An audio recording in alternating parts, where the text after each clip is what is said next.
जय हिंद साथियों, आज के इस क्लास में आप सभी का बहुत बहुत स्वागत है। तो साथियों, आज आपका प्रैक्टिस सेट नंबर 47 चलेगा और ये जो प्रैक्टिस सेट है Bihar police exam, Bihar police driver और बिहार एएसआई के लिए भी क्लास दे सकते हैं। ठीक है, हालांकि बिहार पुलिस और बिहार पुलिस ड्राइवर दोनों के लिए सबसे ज़्यादा ये क्लास ज़रूरी है और हम डेली आपको बताते हैं। इससे पहले टोटल आपका 46 प्रैक्टिस सेट हुआ है। तो 46 प्रैक्टिस सेट में से अगर आपका कोई भी प्रैक्टिस सेट छूटा हुआ है तो आपको यूट्यूब के प्लेलिस्ट में चले जाना है और ये जो आपका चौथा नंबर का प्लेलिस्ट है इसमें आपको सब क्लास मिल जाएगा जो आपका छूटा हुआ है और सभी क्लास का पीडीएफ जो है वो आंसर के साथ बिहार पुलिस के बैच में अपलोड कर दिया गया है। तो चलिए इसी के साथ आज के सेट को स्टार्ट करते हैं। तो साथियों, पहला क्वेश्चन देखिए, उत्तरमासा अंतरिप का पता किसने लगाया था? चलिए सभी ऑप्शन को ध्यान से देखिए और साथियों प्रत्येक स्टूडेंट को नीचे लाइव चैट में अपना अपना आंसर करना है जिससे आप सभी का प्रॉपर तरीके से रिवीजन भी हो सके। चलिए बताइए, उत्तरमासा अंतरिप जिसको कहा जाता है केप ऑफ गुड होप, तो ये क्वेश्चन बिहार पुलिस में आ चुका है। इसका आंसर याद रखिएगा, बार्थोलोम्यू डियाज। ठीक है, तो उत्तरमासा अंतरिप का पता किसने लगाया था? बार्थोलोम्यू डियाज ने। यहाँ पर डी ऑप्शन आपका सही जवाब है, ध्यान रखिएगा। अगर आपसे पूछे विश्व का चक्कर लगाने वाला पहला व्यक्ति कौन था, तो मैगेलन। ठीक है, इन्होंने विश्व का चक्कर लगाया था सबसे पहले। चलिए क्वेश्चन नंबर देखिए दूसरा, 11वीं 12वीं शताब्दी में धर्म युद्ध किनके बीच हुआ था? और साथियों आज जितना भी पीडीएफ बचा हुआ है जो नहीं अपलोड हुआ था पिछले 2 दिन से, आज आपका सब अपलोड हो जाएगा आंसर के साथ में और आज का जो पीडीएफ है ये भी आपको मिल जाएगा आंसर के साथ में। ठीक है, चलिए बताइए क्वेश्चन 2 के लिए आंसर, 11वीं 12वीं शताब्दी में धर्म युद्ध किनके बीच हुआ था? तो इसका आंसर याद रखिएगा, ईसाई और तुर्कियों के मध्य में हुआ था। यहाँ पर ए ऑप्शन आपका सही जवाब है, ईसाई और तुर्की में। चलिए क्वेश्चन नंबर देखिए 3, कपास की रुई किस नाम से विख्यात है?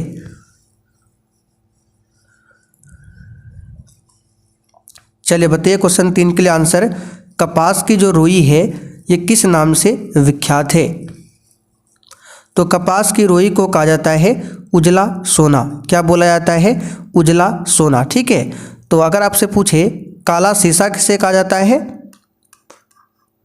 काला शीशा, तो याद रखिएगा ग्रेफाइट को। ठीक है, ग्रेफाइट को काला शीशा कहा जाता है और उजला सोना पूछे तो कपास को कहा जाता है, गोल्डन फाइबर पूछे तो जूट को। ठीक है, जूट को गोल्डन फाइबर कहा जाता है।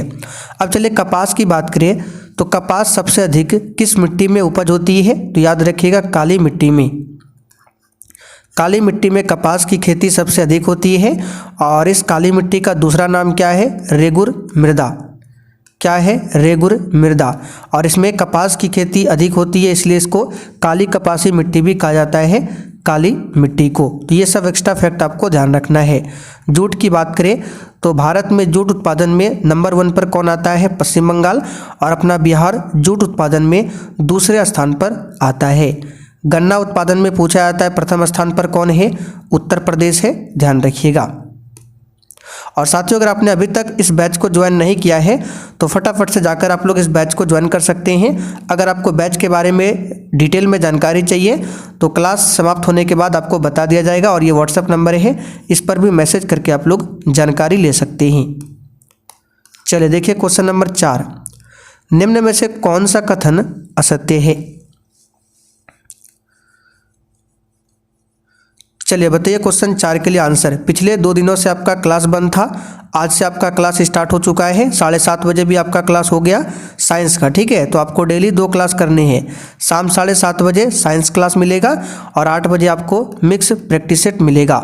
और काफ़ी सारे बच्चे कमेंट करते हैं कि सर मैथ का भी क्वेश्चन लाइए, तो देखिए इंतजार कीजिए, जैसे आपका वैकेंसी आ जाएगा तो इसी प्रैक्टिस सेट में मैथ का भी क्वेश्चन ऐड करेंगे। ठीक है, तो यहाँ पर देखिए बोला गया कौन सा कथन असत्य है। तो पहला ऑप्शन देखते हैं, करेल मृदा की प्रकृति अम्लीय होती है। यहाँ पर पहला ऑप्शन ही असत्य है। ठीक है, क्योंकि करेल मृदा की प्रकृति अम्लीय नहीं होती है, ये क्षारीय होती है। तो पहला ऑप्शन ही यहाँ पर असत्य है। बाकी दलदली या तराई क्षेत्र की मृदा की प्रकृति अम्लीय होती है, बिल्कुल सही है। बलथर मृदा की उर्वरा शक्ति कम होती है, ये भी सही है। बलथर मृदा का रंग पीलापन, ठीक है, पीलापन होता है, पीलापन लिए हुए लाल होता है, ये भी सही है। तो केवल ए ऑप्शन क्या है आपका असत्य है। करेल मृदा की प्रकृति पूछे तो याद रखिएगा क्षारीय होती है। अगला क्वेश्चन, बिहार युवक संघ की स्थापना कब हुई थी?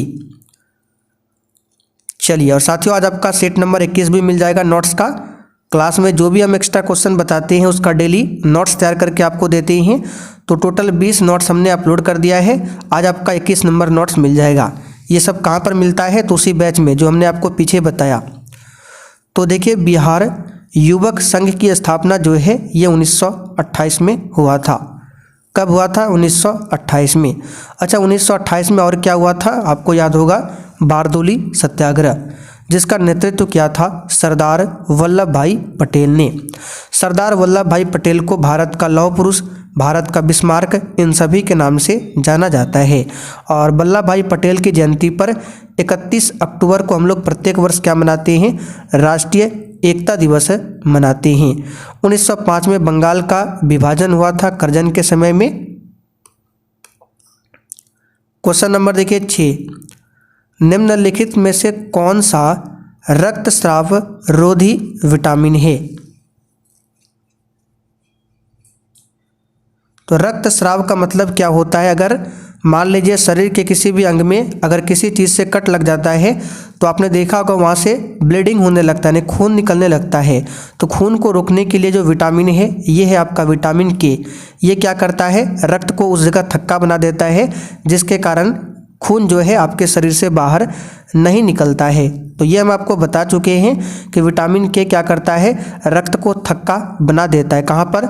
जहाँ पर शरीर में कट लगता है उस जगह तुरंत ये क्या करता है? रक्त का थक्का बना देता है, जिसके कारण रक्त जो है आपके शरीर से बाहर नहीं निकलता है। और इसका रासायनिक नाम क्या है? फिलोक्विनोन, ये बता चुके हैं। विटामिन ई का क्या है? टोकोफेरॉल। विटामिन डी का कैल्सीफेरॉल। विटामिन ए का रेटिनॉल। ये सब कुछ आपको नोट्स में लिखा हुआ मिल जाएगा। क्वेश्चन नंबर देखिए 7, किसी पिंड का भार होता है? और जो भी बिहार एएसआई के लिए क्लास करना चाहते हैं, आप लोग कमेंट कर रहे थे कि सर बिहार एएसआई के लिए क्लास लाइए, तो इसके लिए भी आज से आपका क्लास स्टार्ट हो चुका है शाम 6 बजे। ठीक है, डेली शाम 6 बजे आपको बिहार एएसआई के लिए प्रैक्टिस सेट मिलेगा। और इसके लिए साइंस का अगर आपको स्पेशल पढ़ना है तो फिर आप लोग 7:30 बजे क्लास को ही देखिए। ठीक है, ये सभी के लिए इम्पोर्टेंट है साइंस वाला। तो किसी पिंड का भार, तो देखिए किसी भी पिंड का भार जो है वो जी पर निर्भर करता है। जी का मान मैक्सिमम जहाँ पर होगा भार भी मैक्सिमम वहीं पर होगा। और जी का भार कहाँ पर मैक्सिमम होगा, कहाँ पर मिनिमम होगा, कहाँ पर शून्य होगा, ये सब डिटेल में हम बता चुके हैं फिजिक्स क्लास में। ठीक है, चलिए फिर से बता देते हैं। देखिए ये मान लीजिए आपका क्या है? पृथ्वी है, बीच में क्या है? भूमध्य रेखा है, इसी को कहा जाता है विषुवत रेखा। तो इस भूमध्य रेखा यानी कि विषुवत रेखा पर जी का मान जो है क्या होता है? सबसे कम होता है, सबसे कम होता है। और पृथ्वी के ध्रुव पर, ये जो ऊपर है आपका उत्तरी ध्रुव, ये दक्षिणी ध्रुव, यहाँ पर जी का मान सबसे अधिक होता है। तो याद रखिएगा, ध्रुव पर छोटी जी का मान सबसे अधिक होता है, भूमध्य रेखा पर छोटी जी का मान सबसे कम होता है, और पृथ्वी के सेंटर पर छोटी जी का मान 0 होता है। अगर आप पृथ्वी के सतह से ऊपर जाएंगे या फिर नीचे जाएंगे तो जी का मान घटता है। तो अब आइए सभी ऑप्शन को हम चेक करते हैं, देखते हैं कौन सा आंसर होगा। पृथ्वी तल पर सभी जगह एक समान होता है किसी पिंड का भार, ध्रुवों पर सबसे कम होता है, ये गलत है। अभी हमने आपको बताया कि ध्रुव पर जी का मान सबसे अधिक होगा तो भार भी क्या होगा? अधिक होगा, क्योंकि भार बराबर क्या होता है? W बराबर m इंटू जी। तो इसमें देखिए जी है। विषुवत रेखा पर कम होता है, बिल्कुल सही है। मैदानों की अपेक्षा पहाड़ों पर अधिक होता है। तो कौन सा कथन यहाँ पर सेट करेगा ये बताना है। तो ये वाला विषुवत रेखा पर कम होता है। अच्छा, डी ऑप्शन क्यों नहीं सही होगा? देखिए, मैदानों की अपेक्षा पहाड़ों पर अधिक होगा, बिल्कुल गलत है। मान लीजिए समतल मैदान है और पहाड़ पर चढ़ेंगे तो क्या सतह से ऊपर जाएंगे, और अभी हमने आपको बताया सतह से ऊपर जाएंगे या फिर ज़मीन के अंदर जाएंगे तो जी का मान क्या होता है, वो घटते चले जाता है। लेकिन यहाँ पर क्या बोला गया है कि मैदानों की अपेक्षा पहाड़ों पर अधिक होगा, ये गलत है, कम होगा। ठीक है, ध्रुवों पर कम होगा, ये भी गलत है। पृथ्वी तल पर सभी जगह समान होगा, ये भी गलत है। तो केवल बचा आपका सी ऑप्शन, विषुवत रेखा पर कम होता है, ये बिल्कुल आपका सही है, ध्यान रखिएगा। भारत में पंचायती राज अधिनियम कब लागू हुआ था? ये जो क्वेश्चन हमने बताया आपको, ये 7:30 बजे आपका डिटेल में हो चुका है साइंस क्लास में, इसलिए आप सभी को बताते हैं कि अगर आपको बिहार पुलिस में इस बार सिलेक्शन चाहिए तो डेली क्लास को अटेंड कीजिए। डेली यहाँ पर आपको 2 क्लास दिया जाता है, जमकर तैयारी कीजिए और बैच को आप लोग फटाफट से जाकर ले सकते हैं। तो देखिए, भारत में पंचायती राज अधिनियम की बात करें तो सबसे पहले पंचायती राज हम देख लेते हैं। पंचायती राज की शुरुआत होती है 2 अक्टूबर को, 2 अक्टूबर 1959 को होती है राजस्थान के नागौर जिला से। किसके समय में? तो पंडित जवाहरलाल नेहरू उस समय भारत के प्रधानमंत्री थे। तो 2 अक्टूबर 1959 को पंचायती राज की शुरुआत होती है। तो पंचायती राज को लागू करने वाला पहला राज्य पूछे राजस्थान, दूसरा राज्य पूछे क्या हो जाएगा? तो दूसरा आपका बताइए कौन सा हो जाएगा? चलिए, दूसरा आपका आंध्र प्रदेश। ठीक है, दूसरा हो जाएगा आपका आंध्र प्रदेश। लेकिन पंचायती राज को जो संवैधानिक दर्जा मिला था, यह मिला था 73वां संविधान संशोधन 1992 के तहत। और ये जो 73वां संशोधन 1992 है, ये 24 अप्रैल 1993 को ये पूरा देश में लागू हो जाता है। तो वही बोला गया, भारत में पंचायती राज अधिनियम कब लागू हुआ था? तो 24 अप्रैल 1993 को। तो यहाँ पर ए ऑप्शन आपका सही जवाब है, ध्यान रखिएगा। इसलिए हम लोग 24 अप्रैल को क्या मनाते हैं? पंचायती राज दिवस मनाते हैं, ध्यान रखिएगा। और पंचायती राज जो है राज्य सूची का ये विषय है। बहमनी राज्य की स्थापना किस वर्ष हुई थी? चलिए, एक भी क्वेश्चन को छोड़ना नहीं है, और किसी भी क्वेश्चन में डाउट हो तो आप लोग कमेंट करके पूछ सकते हैं। तो बहमनी राज्य की स्थापना जो है 1347 में हुआ था। कब हुआ था? 1347 में। अगला क्वेश्चन, सामाजिक न्याय के उद्देश्य का उल्लेख भारतीय संविधान में कहाँ किया गया है? और जिसका भी पीछे का क्लास छूटा हुआ है तो वीडियो को शुरुआत से देखिए, हमने शुरुआत में ही बता दिया है कहाँ पर आपको सब वीडियो मिलेगा। तो सामाजिक न्याय के उद्देश्य का उल्लेख भारतीय संविधान में कहाँ पर किया गया है? आंसर है उद्देशिका, बोले तो प्रस्तावना। अच्छा, प्रस्तावना की बात करें, उद्देशिका की बात करें तो इसमें अभी तक कितने बार संशोधन हुआ है? तो केवल और केवल एक बार। कौन सा संशोधन हुआ है? तो 42वां। कब हुआ है? 1976 में। ठीक है, इसी के तहत प्रस्तावना में 3 शब्दों को जोड़ा गया था, समाजवादी, धर्मनिरपेक्षता और अखंडता। ये 3 शब्द जोड़े गए थे, आपको ध्यान रखना है प्रस्तावना में। ठीक है, प्रस्तावना की भाषा को कहाँ से लिया गया है आप लोग थोड़ा सा कमेंट करके बताइए तो। अच्छा, प्रस्तावना की बात करें तो संविधान सभा के सामने प्रस्तावना को किसने लाया था? तो पंडित जवाहरलाल नेहरू ने। संविधान सभा की जो तीसरी बैठक होती है 13 दिसंबर 1946 को, शायद आपको याद होगा हमने बताया था।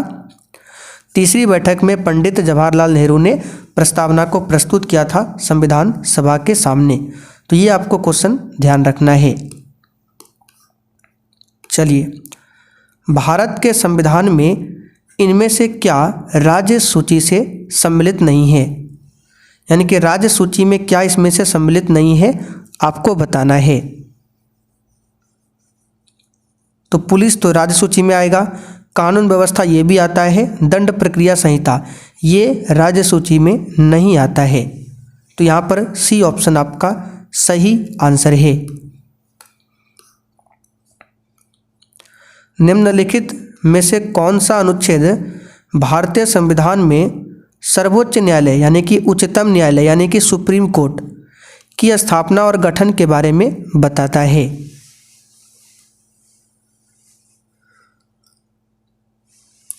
ये क्वेश्चन ऑलरेडी आपका हो चुका है। हमने आपको आर्टिकल बताया था 124 और एक बताया था 216, याद कीजिए, ठीक है। तो 124 में क्या है? 124 में है सुप्रीम कोर्ट के गठन के बारे में। आर्टिकल 124 में सुप्रीम कोर्ट के गठन के बारे में बताया गया है। और सुप्रीम कोर्ट की बात करें तो इसमें टोटल कितने जज होते हैं? तो 34 जज होते हैं। सुप्रीम कोर्ट में टोटल 34 जज होते हैं, ठीक है। 34 में से 33 जज होते हैं और एक क्या होते हैं? मुख्य न्यायाधीश होते हैं। और वर्तमान में भारत के मुख्य न्यायाधीश कौन बने हैं? तो संजीव खन्ना बने हैं। कौन बने हैं? संजीव खन्ना बने हैं। 51वें नंबर के बने हैं संजीव खन्ना। इससे पहले 50वें नंबर के थे DY चंद्रचूड़, ध्यान रखिएगा, ठीक है। अच्छा, आप लोग कमेंट करके बताइए वर्तमान में बिहार के राज्यपाल कौन है? बताइए तो वर्तमान में बिहार के राज्यपाल कौन है? विश्व को कितने प्रमुख काल क्षेत्र यानी टाइम जोन में विभाजित किया गया है?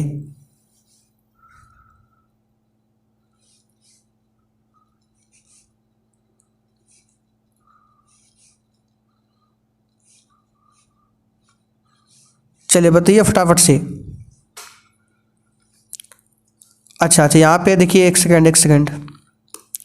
आर्टिकल 124 सही है आपका, ऑप्शन ए। 216 नहीं होगा, 214।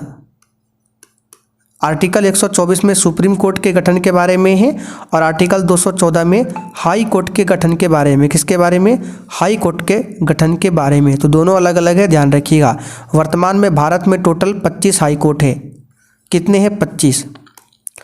चलिए, विश्व को कितने काल क्षेत्रों में बांटा गया है टाइम जोन में? तो इसका आंसर होगा 24 टाइम जोन में बांटा गया है। चलिए आगे देखते हैं। निम्नलिखित में से कौन सी ओमान की राजधानी है? अच्छा, अगर आपसे पूछे कि टाइम जोन टोटल 24 है तो भारत से होकर कितने टाइम जोन है? तो भारत में टोटल एक टाइम जोन है। कितने हैं? कुल एक टाइम जोन है। यूके में कितने टाइम जोन है? तो यूके में टोटल 9 टाइम जोन है। और रूस की बात करें, रूस में टोटल 11 टाइम जोन है। तो ये कुछ एक्स्ट्रा फैक्ट है, आपको ध्यान रखना है। रूस में 11 टाइम जोन, यूके में, यूनाइटेड किंगडम में 9 टाइम जोन और अपना भारत में 1 टाइम जोन है, ठीक है। चलिए, कौन सी ओमान की राजधानी है? आंसर है मस्कट। ओमान की राजधानी कहाँ पर है? मस्कट। मास्को रूस की राजधानी है। माले जो है मालदीव की राजधानी है। ये तो सिंपल सा क्वेश्चन है। फिलीपींस की राजधानी कहाँ पर है? मनीला, ठीक है। भारत के संविधान के डैश में समान नागरिक संहिता के प्रावधानों का उल्लेख किया गया है।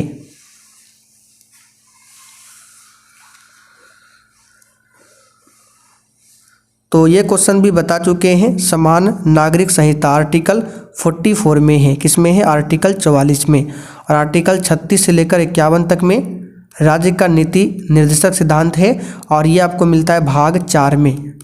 भाग 4 में आर्टिकल 36 से लेकर 51 तक है। तो इसी बीच में 44 भी आता है। तो आंसर क्या हो जाएगा? भाग 4। और एक होता है भाग 4A। इसमें क्या है? मौलिक कर्तव्य है। और इसमें आर्टिकल है 51A, ठीक है, जो कि मौलिक कर्तव्य से संबंधित है। भाग 3 आपका मौलिक अधिकार से संबंधित है। इसमें आर्टिकल 12 से लेकर 35 तक आता है भाग 3 में। इनमें से किस प्रकार की अर्थव्यवस्था में संसाधनों पर निजी अधिकार होते हैं और आर्थिक गतिविधियों का मुख्य उद्देश्य लाभ अर्जित करना होता है?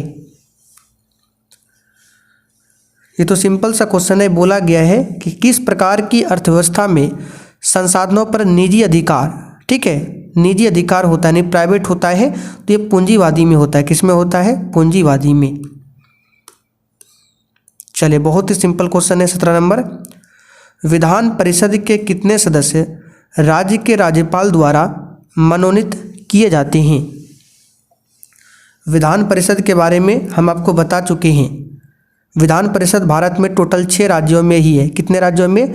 6 राज्यों में, जिसमें आपका बिहार आता है, उत्तर प्रदेश आता है, महाराष्ट्र आता है, ठीक है, महाराष्ट्र आता है, और क्या क्या आता है, मध्य प्रदेश भी आता है, आंध्र प्रदेश भी आता है, तेलंगाना भी आता है, कर्नाटक भी आता है। तो भारत में टोटल 6 ऐसे राज्य हैं जहाँ पर क्या है, आपका विधान परिषद मौजूद है, ये ध्यान रखना है। ठीक है, कौन कौन सा राज्य बताया हमने, फिर से आपको रिपीट कर देते हैं। तो हमने आपको बताया, सबसे पहले याद रखिएगा बिहार, ठीक है, अपना बिहार है, महाराष्ट्र है, उत्तर प्रदेश है, आंध्र प्रदेश है, तेलंगाना है, कर्नाटक है, और इसके लिए हमने ट्रिक भी बनाया है, वो सब आपको बैच में मिल जाएगा।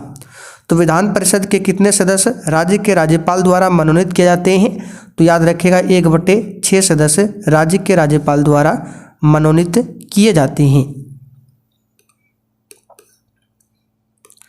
वर्तमान समय में बिहार के राज्यपाल कौन है, अभी हमने थोड़ी देर पहले बताया था, बताइए, अभी हमने थोड़ी देर पहले पूछा था, बताया नहीं था। देखते कौन कौन इसका आंसर कर पाते हैं। आज है 3 जनवरी और बिहार के राज्यपाल कल ही बने थे 2 जनवरी को, ठीक है। तो वर्तमान में बिहार के नए राज्यपाल बने हैं आरिफ मोहम्मद खान, ठीक है, कौन बने हैं, आरिफ मोहम्मद खान, 2 जनवरी को बने हैं। अच्छा, राज्यपाल की बात करें, इनको शपथ कौन दिलवाता है, तो जिस राज्य का राज्यपाल है, जैसे बिहार का राज्यपाल है, तो बिहार में जो हाई कोर्ट है पटना में, तो उस हाई कोर्ट में जो मुख्य न्यायाधीश होंगे वही राज्यपाल को शपथ दिलवाएंगे। और राज्यपाल की नियुक्ति कौन करता है, तो प्रधानमंत्री के कहने पर कौन करता है, राष्ट्रपति करता है। कौन करता है, राष्ट्रपति, ठीक है। राज्यपाल बनने के लिए उम्र 35 वर्ष है। चलिए, बिहार में कांग्रेस का पहला अधिवेशन कहाँ पर हुआ था, तो देखिए, अगर आप डेली नोट्स को पढ़ते हैं जो हम आपको बना के दे रहे हैं, तो वहाँ पर बिहार में कांग्रेस का पहला अधिवेशन कब हुआ था, कहाँ पर हुआ था, अध्यक्ष कौन था, दूसरा कब हुआ था, सब हमने वहाँ पर लिख रखा है। तो बिहार में कांग्रेस का 2 अधिवेशन हुआ था। पहला कहाँ पर हुआ था, तो पटना के बांकीपुर में। कहाँ पर हुआ था, पटना के बांकीपुर में हुआ था 1912 में। कब हुआ था, 1912 में। दूसरा वाला कहाँ पर हुआ था, गया में, 1922 में। दूसरा वाला हुआ था 1922 में, हुआ था गया में, ठीक है, कहाँ पर हुआ था, गया में। तो ये आपको ध्यान रखना होगा। बाकी अध्यक्ष कौन था, ये सब नोट्स में पढ़ सकते हैं आप। ग्रीष्म ऋतु में पश्चिम बंगाल एवं असम में गरज के साथ वर्षा होती है, जिसे कहा जाता है। बिल्कुल आपके सिलेबस पर आधारित क्वेश्चन है, बताइए आंसर।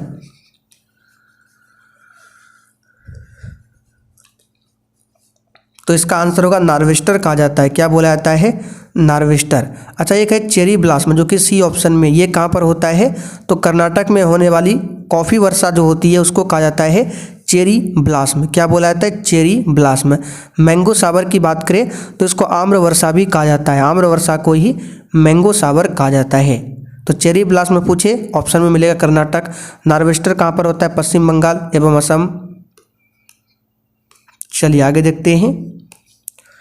ब्रिटिश पार्लियामेंट में चुना जाने वाला प्रथम भारतीय कौन था,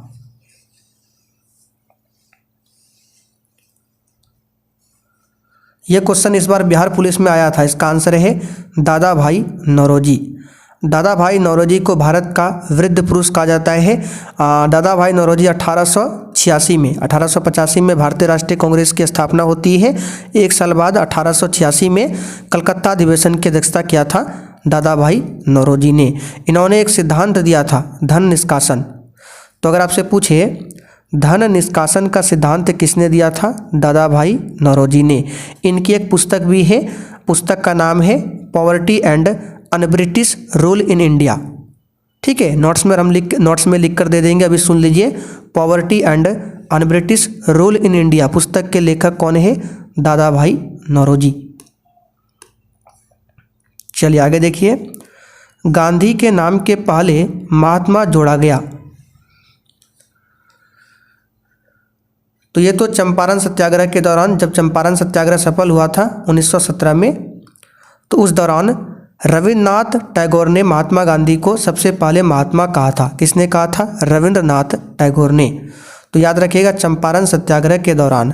अच्छा, महात्मा गांधी को चंपारण आने के लिए आमंत्रण किसने किया था, तो राजकुमार शुक्ल ने। ये नाम पूछा जाता है, ध्यान रखिएगा, राजकुमार शुक्ल ने ही महात्मा गांधी को चंपारण आने का न्योता दिया था। चलिए आगे देखिए, भारत के अक्षांशीय विस्तार में लगभग कितने डिग्री का अंतर है? याद रखिएगा 30 डिग्री का अंतर है। जब ज्योग्राफी क्लास होगा उसमें डिटेल में बताएंगे, अक्षांशीय विस्तार, देशांतरीय विस्तार सब वहाँ पर डिटेल में आपको बताएंगे। निम्नलिखित में से कौन सी चोटी भारत में स्थित नहीं है?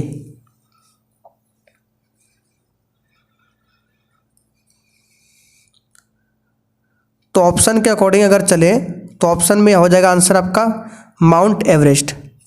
हिमालय की सबसे ऊंची चोटी है माउंट एवरेस्ट, ठीक है, जो कि नेपाल में पड़ता है माउंट एवरेस्ट। वहाँ पर माउंट एवरेस्ट को सागर माथा कहा जाता है, ठीक है। नंदा देवी आपका उत्तराखंड में है, ये तो सिंपल है। कंचनजंगा सिक्किम में है, ये आप सभी जानते हैं। और पीओके की बात करें भारत का हिस्सा है, लेकिन ये पीओके वाला क्षेत्र में स्थित है। तो ऑप्शन के अकॉर्डिंग चले तो माउंट एवरेस्ट हो जाएगा। अगर ऑप्शन में माउंट एवरेस्ट ना होता तब आपका आंसर होता K2 जिसको गॉडविन ऑस्टिन कहा जाता है। ये भारत का ही हिस्सा है, लेकिन ये पीओके क्षेत्र में स्थित है। पाक जो पाकिस्तान का अधिकृत क्षेत्र है वहाँ पर स्थित है, ठीक है। तो आंसर हो जाएगा आपका क्या? Mount Everest. अच्छा बताइए, भारत का सबसे ऊंचा दर्रा कौन सा है? जो हमने पूछा आप बताइए उसका आंसर। इनमें से कौन सी नदी गंगा की सहायक नदी है?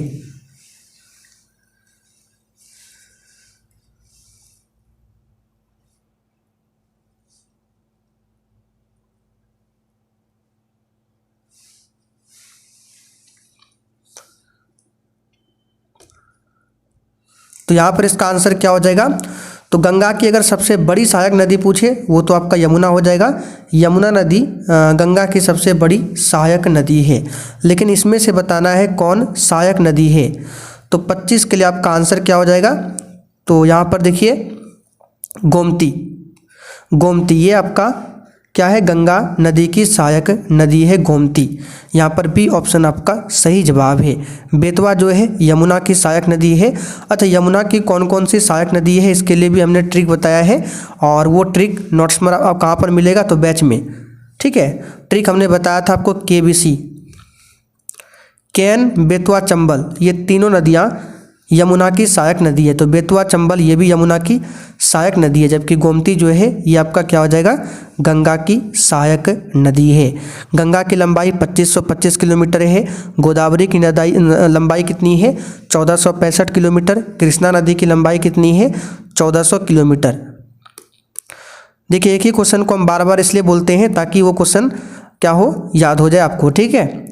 जाड़े के दिनों में किस दिशा में चक्रवात आकर भारत में वर्षा करते हैं? तो जाड़े के दिनों में बोला गया है तो ये उत्तर पश्चिम साइड से आता है। कहाँ से आता है? उत्तर पश्चिम साइड से। संपूर्ण क्रांति का उद्देश्य क्या था?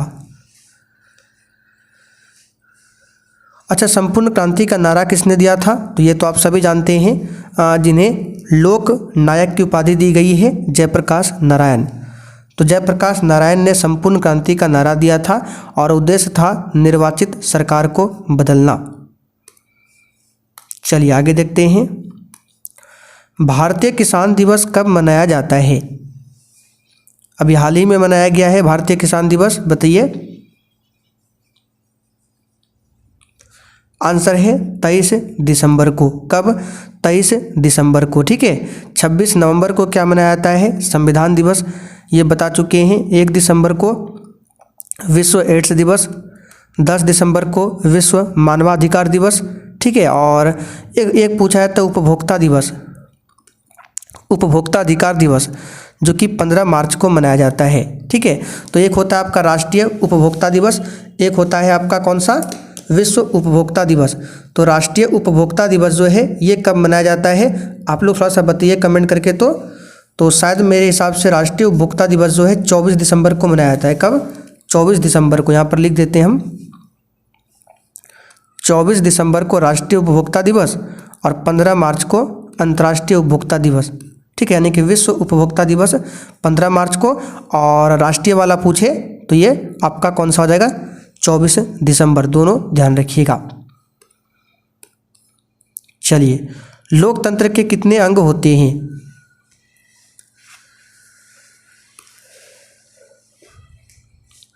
तो लोकतंत्र के 3 अंग होते हैं, कार्यपालिका, न्यायपालिका और विधायिका। ये तो बहुत ही नॉर्मल सा क्वेश्चन है, और जब आपका पॉलिटी क्लास स्टार्ट होगा बेसिक से तो वहाँ पर बता देंगे। लोकतंत्र के मार्ग में सबसे बड़ी बाधा क्या है? ऑप्शन देखकर ही आंसर लगा सकते हैं, अशिक्षा। ठीक है, अशिक्षित जो है लोकतंत्र के मार्ग में सबसे बड़ी बाधा है। लोकतंत्र की सफलता किस पर निर्भर करता है?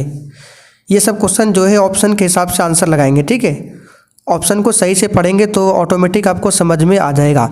जैसे इसका ऑप्शन अगर हम पढ़ते हैं, नागरिकों की उदासीनता पर, किस पर निर्भर करेगा? नागरिकों की उदासीनता पर, नागरिकों की गैर कानूनी कार्रवाई पर। देखिए ऑप्शन देखिए सही से, नागरिकों की विवेकपूर्ण सहभागिता पर या शिक्षा पर। इस पर तो होगा नहीं।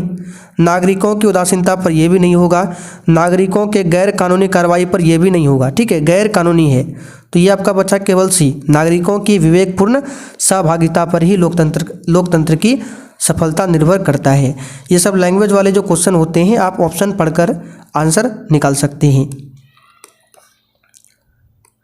भारत में किस प्रकार की लोकतंत्र की व्यवस्था है?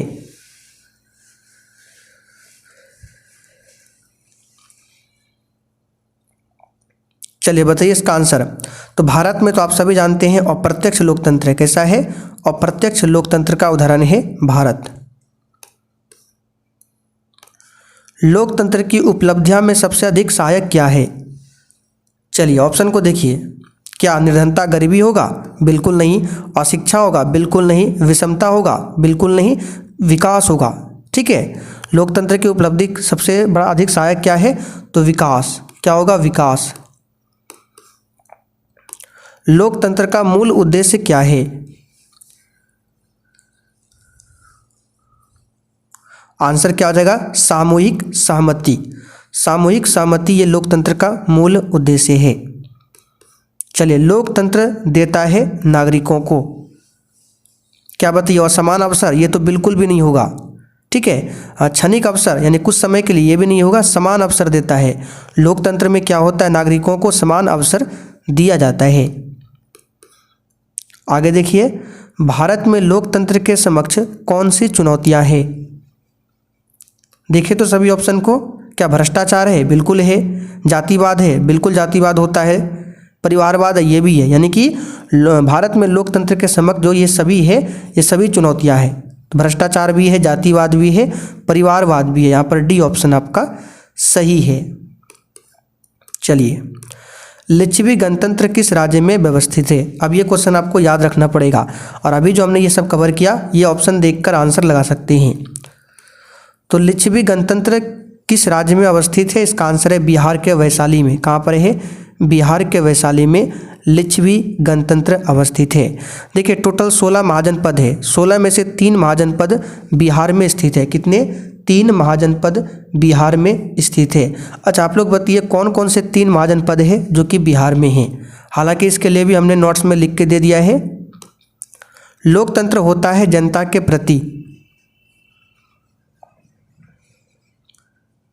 तो लोकतंत्र जनता के प्रति क्या होता है बताइए? तो उत्तरदायी होता है। क्या होता है?